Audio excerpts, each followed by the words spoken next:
Vous connaissez le village des djinns? Caché dans un désert brûlant, c'était un lieu que même les voyageurs évitaient.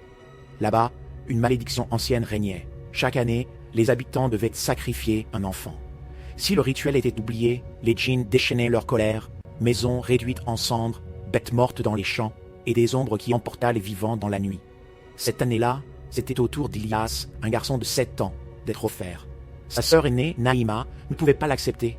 Elle était convaincue que ce n'était qu'une légende pour maintenir la peur. Alors, dans un acte de rébellion, elle cacha son frère dans une vieille grotte à l'écart du village. Quand la nuit du sacrifice arriva, le ciel s'obscurcit soudainement. Un silence lourd s'abattit. Les villageois, inquiets, se rassemblèrent autour du grand feu, murmurant des prières désespérées. Puis, tout bascula. Un vent glacial balaya le village, éteignant chaque flamme.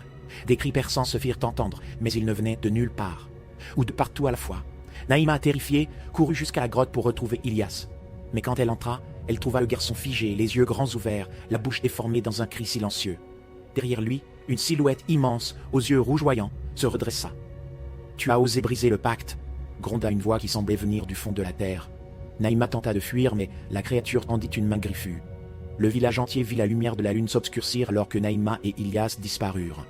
Le lendemain, le village était désert. Chaque maison était vide, comme si les habitants s'étaient volatilisés. On dit que les djinns ne se contentèrent pas de punir Naïma, mais qu'ils emportèrent tout le village dans leur royaume où les âmes des enfants sacrifiés attendaient, hurlant de douleur éternelle. Depuis, on raconte que quiconque s'approche du village maudit entend des murmures et des pleurs dans le vent.